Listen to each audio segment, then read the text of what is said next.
in. Welcome. I'm E.G. Marshall.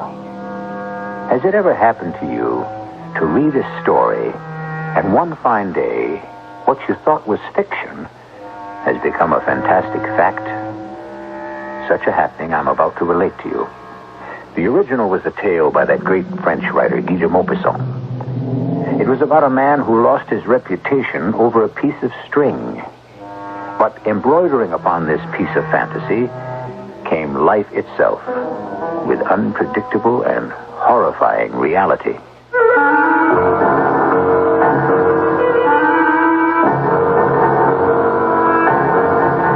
Our mystery drama, Revenge is Sweet, inspired by the classic tale of Guy de Maupassant, was adapted especially for Mystery Theater by G. Frederick Lewis and stars Mandel Kramer.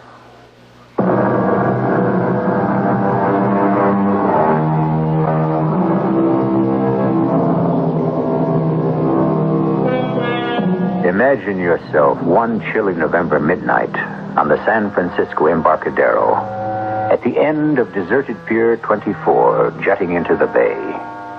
Overhead, the gray steel of the San Francisco-Oakland Bridge. In the shadows stands an elderly man called Peter.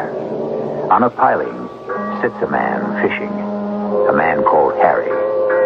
Harry has no home. He lives where he can find a place to sleep. He spends most of his days and nights fishing here and watching the boats as they pass by him under the Golden Gate Bridge. All he has to his name are the clothes on his back and the clothesline he fishes with. You there. Hey, you. Yeah, you calling me? Yeah, what are you doing? Waiting for a fish to bite. What's it to you? What's your name?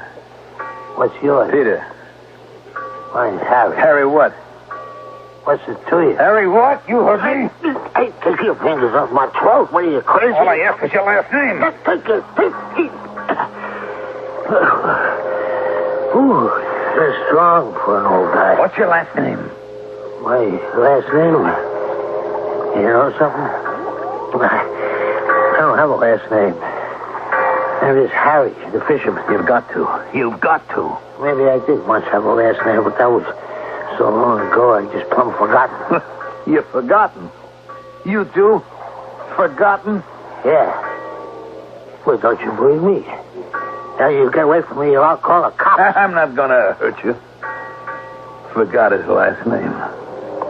Forgot the name. How could I tell old Harry how well I understood he could forget a name? It's driving me crazy, this whole thing, the name. Everything is in a name. Life, death, the present, the future. Especially the future. It's nothing without that one word. Oh, my heart was giving me that awful twinge again. So I sat myself down next to old Harry, waiting for the pain to go away. Like the boats of all the sizes sailing by, the waste of the last 5 years of my life paraded in front of me. I started confiding in this bum of a fisherman. Talking. Something I hadn't done in years. Peter Rabbit! Where is that stupid... Peter! Coming, Mr. Claiborne. Coming in a minute. That's not soon enough. Get yourself over I'm here. just bringing some towels to Mr. Taylor. When I call you, I expect you to jump, see? Jump like a rabbit. Yes, Mr. Claiborne. Go to my locker and bring me my little black address book. It's on the shelf. Look, can I do it in 1 minute? One of the sun lamps went dead and I have to change No, it. you cannot do it in a minute. I have an important phone call to make. Do it now. That was my life, Harry. That was my job. General assistant and gopher and cleanup boy at Leo Mantell's health club. A 55-year-old bat boy, chief cook and bottle washer, errand boy, what have you. A job I was glad to get, but it was sure getting harder every day to keep. So I went to Charlie Claiborne's locker. I opened it with my pass key, and next to his keys and his ring and his wallet, I found his black book. What in heaven's name took you so long?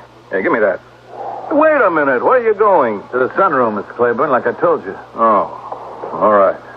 Tell Leo I told a friend of mine about the club, and he'll be showing up today. Yes, sir, I will. Well, don't you want to know his name? Oh, yes, sir. Bill Roberts. You got that straight? Roberts. Bill Roberts. He's a friend of mine. You tell Leo that, get it? Yes. And when you've changed the sun lamp, come right back here. I want you to put this back in my locker. This Claiborne character never had a tough minute in his life. Married money. Married into the presidency of a corporation, acted like he owned the world. Me as well. Couldn't stand guys like that. When you're in the spot I'm in, you got no choice. On the plus side, it was my boss, Leo Mantell. Gruff, but a real sweet man. Peter. Hey, Peter, on the double. Yeah, here I am, Miss Mantell. Mr. Roberts' towel and sneakers, and show him to his locker. Mr. Roberts is a new member, and I want you to take good care of him. Yes, Miss Mantell. Well, the health club busy today? Oh, yes, Mr. Roberts. I'm busy every day. Folks come here mornings, and the crowd during the lunch hour, afternoons, even in the evenings. Number 24. That's going to be your locker. Oh, fine. Hangers in here for your pants and jacket, and that shelf for your wallet and keys, whatever. Thank you, Peter. Here. This is for you. Oh, thank you. Well, I'm not too familiar with the club. Well, when you've changed, then I come and lock up. Well, I mean, where is everything? From here to get to the pool? Well, you go down past this row of lockers, and on your left is the sun lamp room. On the other side of that is the pool. Yeah, well, it's the exercise place I want to know. Oh, sure. Well, instead of left to the sun lamp room, you make a right past the pool, and then you'll find a workout room. They've got everything you need in there. Fine. And I need. Ooh, look at the shape I'm in. Oh, you're okay? I've seen a lot worse. Yeah. How old are you, Peter? About 40? 55. 50. You are, huh? No. Oh, and look at you. I mean, I'm 53. You look young, fit as a fiddle. Full shock of hair. I mean, I'm younger than you. I've led an indoor life behind a desk, haven't a hair on my head, and a lot of corporate fat to get rid of. Well, you came to the right place, Mr. Roberts. Peter. Coming, Mr. Mantell. Oh, I almost forgot. Your sneakers. Size 8. Bill, hey, boy, welcome to the club. I wasn't about to tell Mr. Roberts where I'd developed my muscles. I wasn't about to tell anybody how and where I'd been keeping in shape. 20 years of it. So, Harry, that's about what my life was like at Leo Mantell's health club. And when the lunchtime big-bellied big shots went back to their offices, I mopped the floors, checked the lockers, took towels to the basement washing machines. 40 lockers, 40 towels, 4 times a day. 160 towels. Change the light bulb. And taking messages, sometimes insults. Peter, come into my office. Sit down. Anything the matter, Mr. Mantell? Don't you know? Yeah, something I did wrong, I guess. You guess, but you don't know. Well, did I forget to do something? I know I've been a little slow with the towels.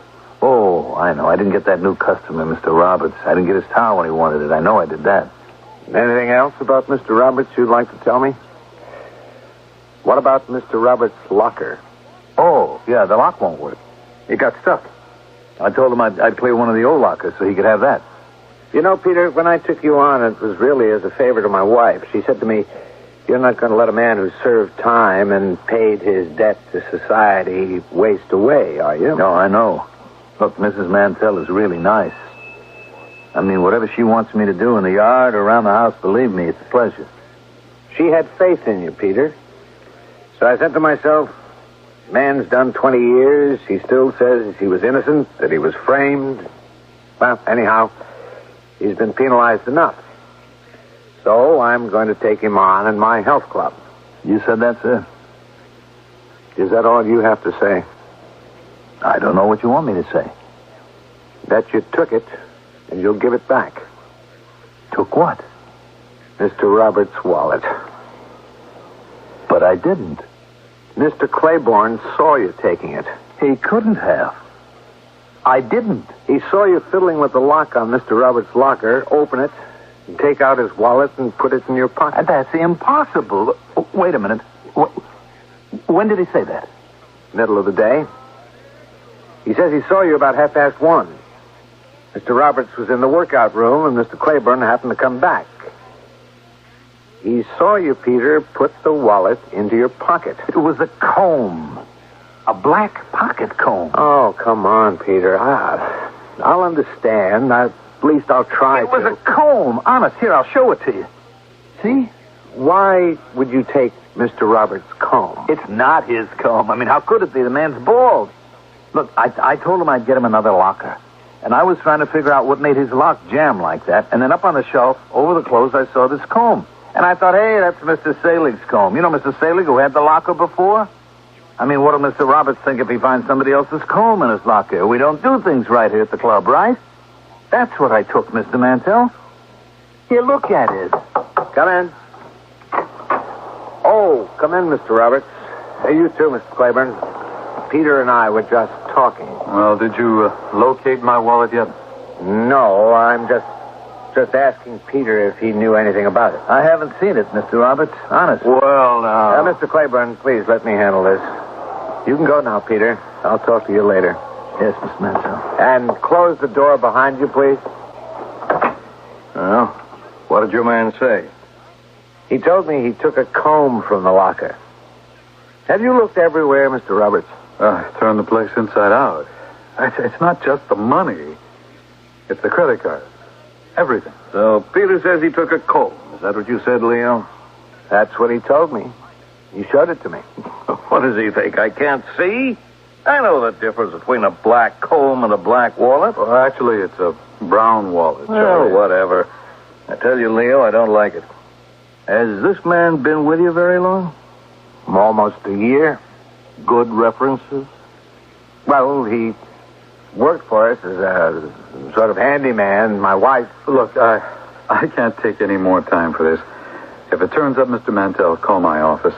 And will you? I've got meetings scheduled all afternoon, but I'll tell my girl to put you through right away. I might as well go along with you, Bill. What are you going to do about this, Leo? Have a good look myself. That's the first thing. We've looked. Bill and I spent an hour of our valuable time looking. I think you ought to report this to the police. One thing they can do is check your man's record, see if he's ever done time for anything. That's what I do.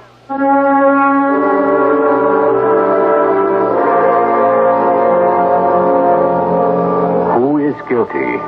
Who is innocent?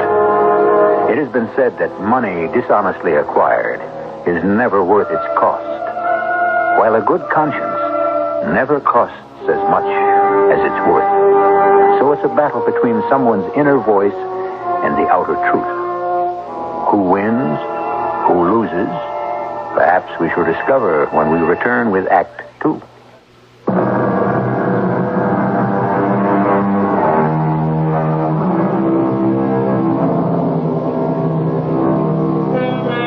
The great poet has written that a good name in a man is a jewel. That he who steals my purse steals trash, but he who robs me of my good name robs me of that which enriches him not. Our ex-convict is accused of stealing a wallet. He says it was a pocket comb. Who, indeed, is robbing whom? I don't know if I told you, Harry, but Mr. and Mrs. Mantell had me staying with them on the top floor of their place. The business of the missing wallet happened on a Friday. Saturday was generally slow. Business offices around are closed. Most of our clients were home for the weekend. Mr. Mantell didn't say much to me Saturday, and Sunday I came down for breakfast like I usually did. Good morning, Peter. Morning, Mr. Mantell. There's coffee. You can fry yourself a couple of eggs if you like. I've already had mine. Mr. Mantell, you want me to leave? I'm going to go someplace else, find another job? And we'll talk about that later. Make yourself some breakfast. Mrs. Mantell's not feeling well, so I told her to stay in bed. Well, I'm not hungry. You told her about the missing wallet? I told her. What'd she say? She's very upset. But, like me, Peter, she just can't bring herself to believe you'd do a dumb thing like that. You think I'm too smart to steal? I guess so. Mr. Mantell, I wish you'd said it different. How do you mean? I wish you'd said you thought I was too honest to steal. Don't ever get caught holding the short end of the stick, Harry. If people suspect something, they never let you forget it. And no matter what I did or who I spoke to, they just look at me with a fisheye. In a few days, no one even asked me to do an errand, even asked for a towel. They'd ask Mr. Mantell. And that Charlie Claiborne, he was the worst. He wouldn't let go. Leo, I'd like a few words. Mind if I close the door? No, sure. Come on in. Here it is. Friday again. I hope you realize 1 week has gone by. Nothing's been done about the theft. Well, I'm still hoping the wallet will turn up. I know you haven't reported it to the police. I wondered why. Mr. Roberts told me he's reported it to his insurance company and that they were dealing with it. Well, I'm not the kind of person who enjoys being taken advantage of. Or see it happen to a friend of mine. I spoke to the lieutenant of our precinct the day before yesterday. I happen to know him personally. He did a little investigation for me. Your man, Peter, did you know he's done time? Been in prison 20 years, only got out a year ago? Yes, I knew that. And you didn't report him? Why? It was very hard for me to believe that he'd steal a wallet. Oh, I see. Well, you made it quite plain you prefer his word to mine. So far as Peter is concerned, you'll be hearing from the police. But so far as I'm concerned, myself, Bill Roberts, and a good dozen guys who are here on my say-so, we're checking out.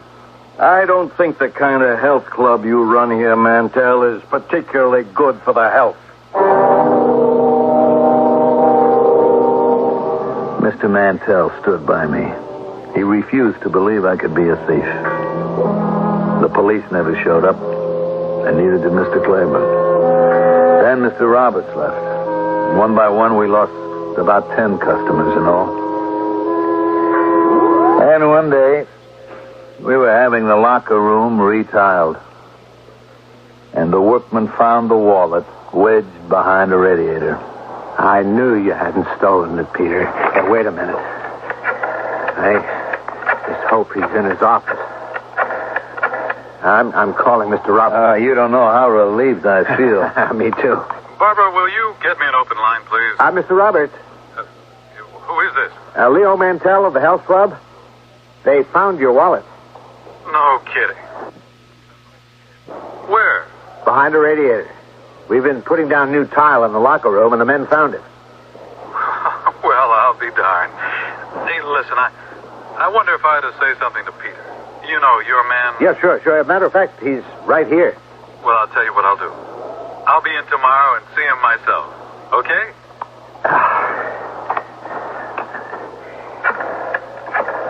Peter, I'm calling Mr. Claiborne. He's the one who's really conducted a vendetta against you. But why? What did I do to him? He has the instinct of the wolf. See a weakness and go for the jugular. Hello, Claiborne here. Mr. Claiborne, is this Leo Mantell of the Health Club? Yes, Leo.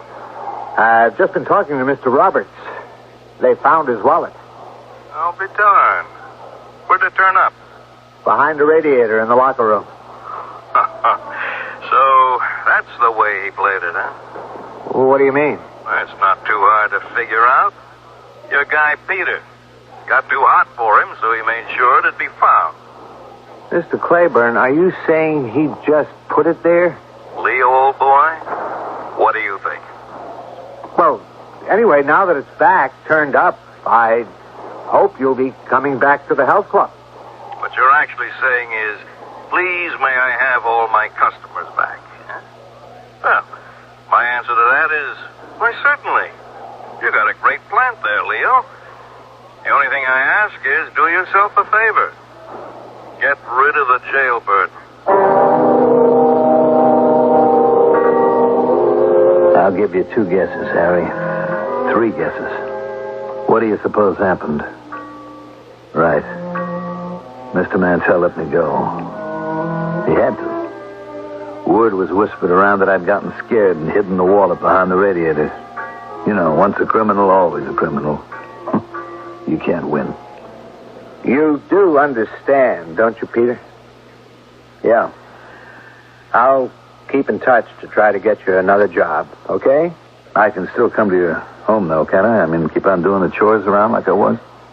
Well, I meant to talk to you about that. Mrs. Mantell was saying last night we're having her younger brother come stay with us, and it'd be good training for him to make himself useful around the house. Oh. Well, will I still be living up in that attic room? As a matter of fact, that's the room we'll be giving her brother. He'll be arriving tonight. I see. But don't forget, Peter. Keep in touch. Sure.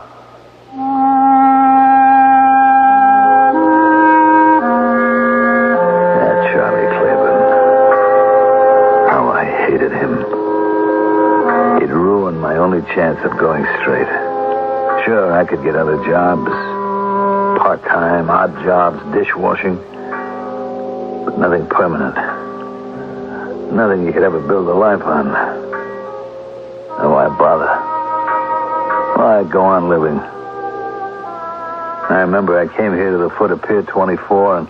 Hey, now, wait a minute. Listen, friend, you wasn't thinking of doing anything foolish. Yes, I was. One jump and it's all over. Well, don't do it, pal. You can get another job, or be like me. You can have an awfully good life with no job. Wait a minute. I'm not talking... I was talking about the first time I came here after Mr. Mantell fired me 5 years ago. I stood right here. Boats going by.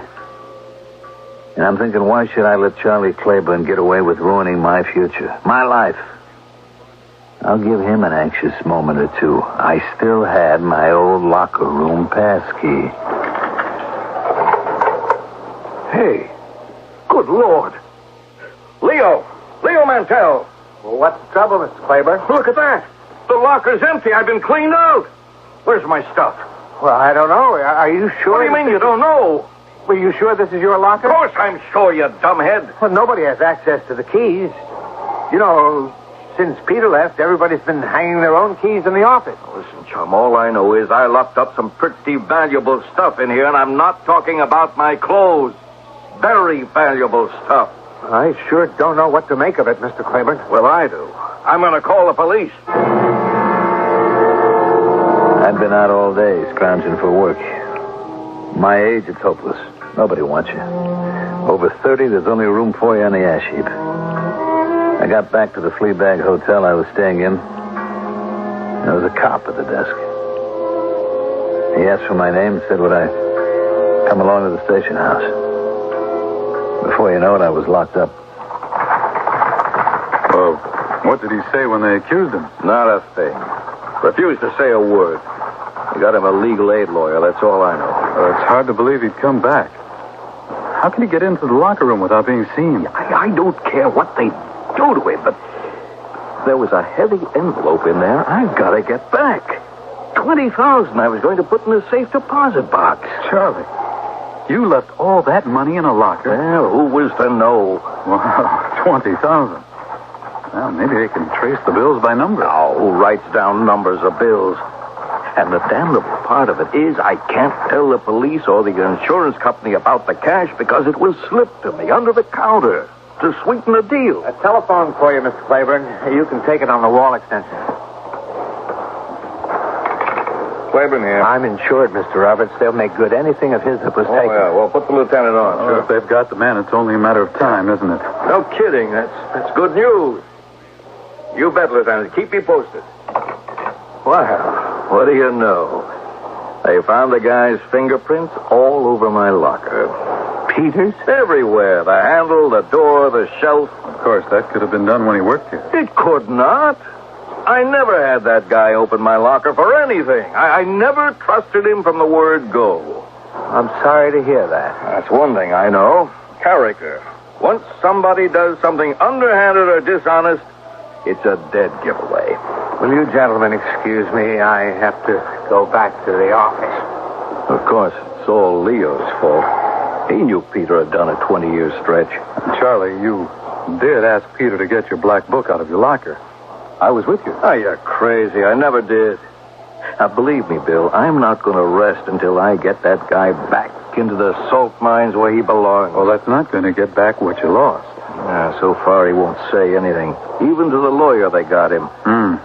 Strange, isn't it? As though he'd given up hope. It looks like he wants to go back to jail. I did want to go back to jail. Freedom to me was worthless, Harry. One thing I found out, in the world as it is, nobody cares. Nobody helps. Your life is your baby. I figured if I refused to say anything one way or the other, they'd send me up. In 2 days, the trial was over, and the jury went out. I hoped and prayed they'd come back with the verdict I wanted.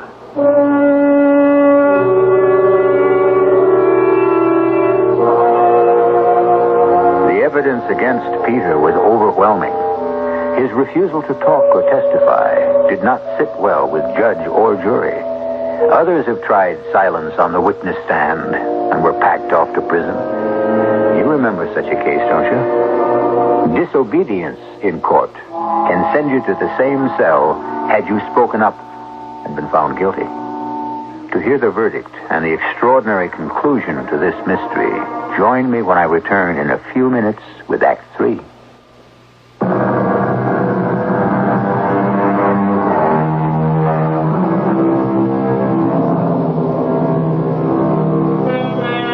Anger and bitterness make an ugly brew. And inside the ex-convict, Peter, raged a hatred for all those who had caused his downfall. How much he had learned in the past month. The villainy you teach me, I will execute. And it will go hard, but I will better the instruction. The words of the great poet, but it could have been the vow of the man in the dock. I gather they're bringing in the verdict today, Charlie. Well, no matter which way it goes, I'm out $20,000.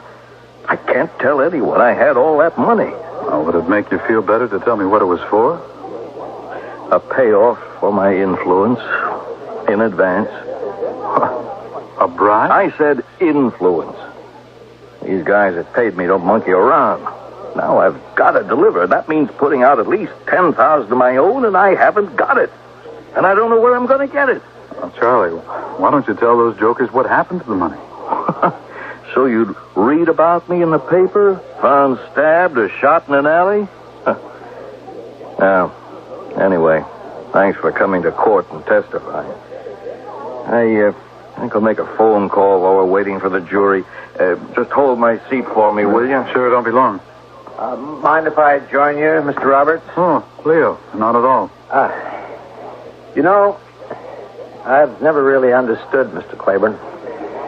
I mean, I've given him the name of my insurance company, and they'll replace everything, I'm sure. I wonder when the jury will come out. You know what I think, Mr. Roberts? It wasn't just a random burglary.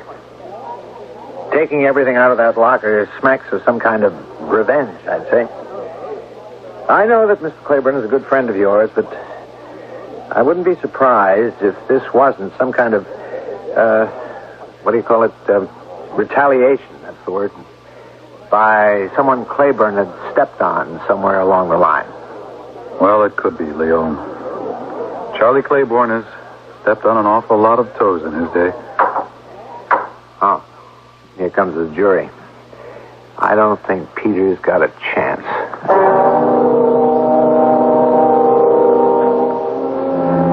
Of course, they found me guilty, Harry. Only Leo Mantell had testified for me, saying he and his wife always found me to be honorable and trustworthy. The jury didn't think so, because none of the contents of Mr. Claiborne's locker had turned up. The judge gave me what he called a light sentence. 6 years. Eligible for parole in 5. When did you get out, Peter? A couple of days ago. 5 years. 1 year off for good behavior? No. My heart was acting funny, and I was up for parole anyway. I guess they didn't want me to die in prison. That's lousy. That sure is. You ever been in prison? You kidding? I wanted a lot of things in my life, but never that badly. Funny how life goes. Somehow in cycles. When I got back to jail, all those guys, they welcomed me like a king. My old pal Oscar, I was in the same cell again with him. He had about 11 months to go, and then he'd be out. Well, I don't know where I'm going, but I'm going, and that's enough for me. Well, don't think it's going to be a better life out there, Oscar, because it ain't. Nobody wants you. Nobody helps. Oh, what kind of mouthpiece did you get? They didn't have any evidence. I read about it. Just that guy's word against yours. Yeah, his clothes were gone, too. He must have worn something when he went into the health club. That must have been some sight, him in his shorts and a towel. I can just see him trying to borrow pants to get back to his office. Yeah, well, how could they lay it all on you? Well, I'll tell you how, Oscar. I wanted them to. Now, Pete, you just take it nice and easy. For me, this stretch is a real vacation.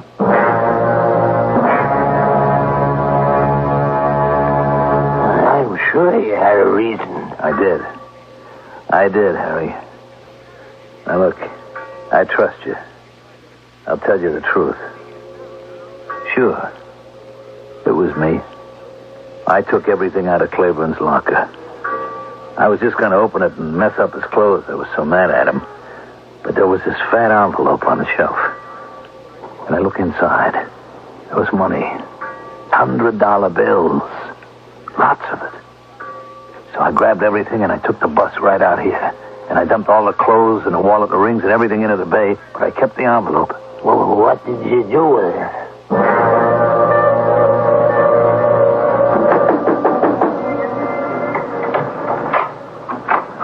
What do you want? I'm closed. Well, I saw your sign. Are you Milton, the pawnbroker? I am. Look, I'd like to leave an envelope here. Has it got some value? Well, yeah, sort of. To me, it has. I'm going away, you see, and I want to leave it in a safe place. Go get a safe deposit box in the bank someplace. Well, the banks are closed now. Look, will you do it for $100? Will I? Come in. Come right in. Okay, now look, here. Here's your 100. Now, the thing is, I may be gone 5, maybe 6 years. Is that okay? Don't worry. I'll keep it in my safe, and whenever you come back, you just give me the receipt. That way, no one else can get it. Oh, a receipt, huh? Yeah, in 5 or 6 years, I might forget your face, so I advise you to hang on to that receipt. Well, suppose I lose it. You know, when you go away for a long time, new places, things could get lost. Yeah, I see what you mean. Well, you could write your name on the envelope right here on the outside. Well, I don't know. Well, then don't use your real name. Yeah, I could do that. It doesn't even have to be a person's name. It could be anything. So write something there, whatever you want, and when you come back from your trip, you come in here, tell me what you wrote on the envelope, and it's yours.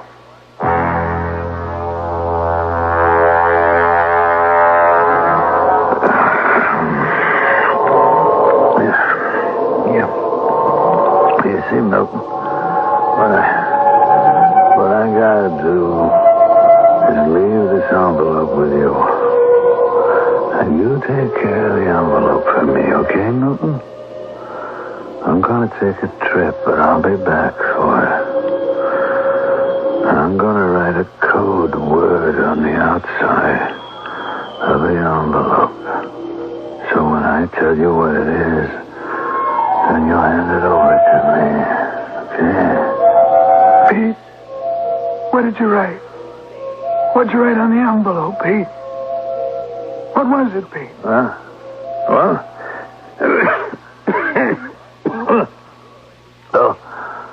I must have been dreaming. What time is it? Oh, early. They haven't called showers and breakfast yet. What are you doing over here by my bunk? Oh, you were groaning and moaning. I thought you were sick. What do you mean, sick? I'm fine. You were talking. I thought you were talking to me. What did I say? Well, who knows? What do people say when they're asleep? Nothing that makes much sense. I'd been talking in my sleep. Dreaming I was in Milton's pawn shop and he was putting away my envelope. My insurance policy for a decent life when I got out. Money, so I wouldn't have to take guff and insults from anybody for my last years. I didn't know what I might have let slip or what Oscar could have heard, so I just forced myself to forget. Forget what I'd written on that envelope. Then the day came when he was sprung. Well, how'd I look, pal? At the close they give you, Oscar? Not bad. Yeah, and a couple of bucks plus all I made in the shop. Even a newspaper. Well, it's been nice knowing you, buddy. Hold it a minute. Let me see that paper a second. I just thought I saw some. What do you know? What'd you do? Inherit $1 million piece? Yeah, in a way. You remember that guy Claiborne I told you about? That vicious guy? Oh, yeah, kinda. Look at this here. Yeah. Found him in an alley. Shot to death. Nice friends you got on the outside, I must say. Time passed. The months ran into each other, into years. And I'd smile and think of all that money and what I'd do with it. Maybe build a cabin in the woods somewhere. Maybe have my own houseboat down in Florida. Then last week, parole. First thing I did when I hit San Francisco was to head for Milton's pawn shop. Yes? May I help you? Who are you? Oh, what do you mean? I run this place. Where's Milton? Oh, you mean my Uncle Milton? Yeah, that's right. Oh, he died 2 years ago. I'm his nephew. Oh, I'm sorry to hear that. You knew him, huh? Oh, I guess you did. Well, I've been away for a couple of years. Yeah, it's too bad. You know, your uncle was a swell guy. Yeah, he had a bad heart. Oh, I didn't know that. Anyway, I left a package with him, an envelope. I said I'd be by when I got back, so here I am. Well, it's okay with me. Let me have the receipt and I'll look for it. The receipt? Sure, the slip of paper with a number on it. That's how we file things, by number. I didn't take a receipt. Afraid I'd lose it. Oh. Your uncle said for me to write something down on the envelope to identify it. Oh. Then when I came by, just to tell him what I'd written, and it'd be okay. Well, how big an envelope? Oh, maybe so long, about 10 inches. Yeah? With heavy brown paper and about that wide. It was pretty thick, at least an inch. Oh, and it was tied up with a piece of string. I'm not sure if it was red string or black string. Valuable? Yeah, sure. Oh, then it's probably in the safe. That's where we keep small items. Good. Fine, okay. Well, what's written on the envelope? Written? I wrote,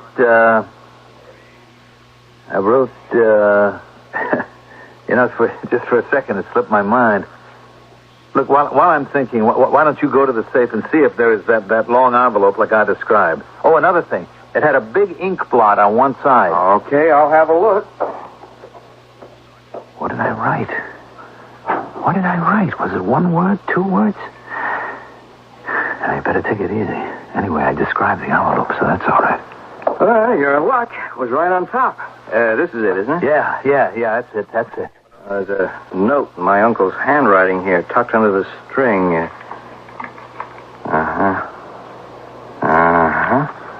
Well, you just tell me what you wrote on here, and it's yours. I don't know what's happened to my mind. Are you sure this is your envelope? Of course it's mine. You know, when you're my age, your memory sometimes plays tricks on you. Yeah, well, come on, I don't have all day. But look, I described it to you, didn't I? It's the same size, the brown, everything. I told you about the string around it. Yeah, well, you said red or black string, and this is green. Well, but it was string, wasn't it? I told you about the ink blot, you see? Yeah, well, maybe you can tell me what's in the envelope. Inside? Sure. If it's your property, you ought to know what's in there. Oh, well, look, listen, I'll be back. I'm just going to take a walk around the block, and it'll come to me. I'll be back. Now, hold on to that. I'll be back. Well, you can have it if you just tell me what's in here.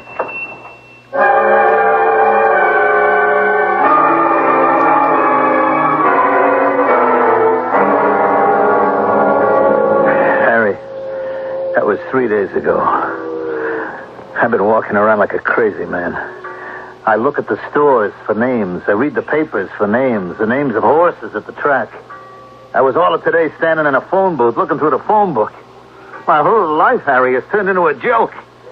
And the joke's on me. Oh, I see. That's why you asked me my name. Why is everything turning against me? All my life I've been passed by. First I was framed and spent my whole adult life in that prison. I get out for a year, I'm free, I have a job, responsibilities, I'm respected, I'm somebody.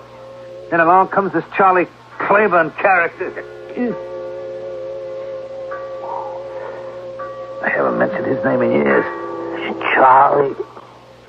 Is that what you wrote on the envelope? Maybe. No, I did not. I hated that guy. I wouldn't use his dirty name as a key to my new life. He got his, finally. Oh, brother, the way I got back at him. Revenge is so sweet.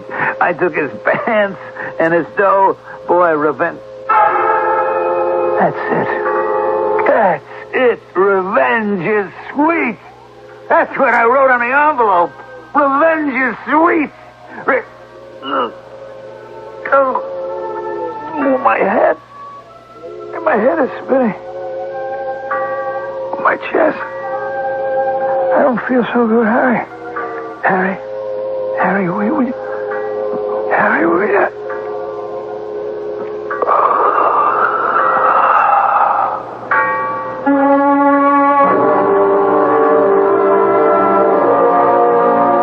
It's too bad. I really got to like Peter and to sympathize with him. His was a hard life. And to die at the very moment he might have begun to live. Did he have anybody to mourn his passing? Anybody? Who? I'll be back shortly with the ironic ending to this extraordinary tale.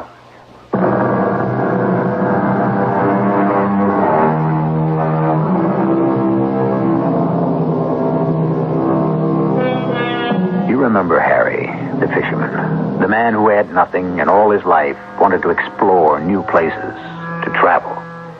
Somehow, he came into money, got himself first-class passage on a big ocean liner, and started cruising around the world. Harry was in no hurry to get back. No hurry at all. So you see, for someone, revenge was indeed sweet. Our cast included Mandel Kramer, Lloyd Battista, Robert Dryden, and William Griffiths. The entire production was under the direction of Hyman Brown. This is E.G. Marshall inviting you to return to our Mystery Theater for another adventure in the macabre. Until next time, pleasant dreams.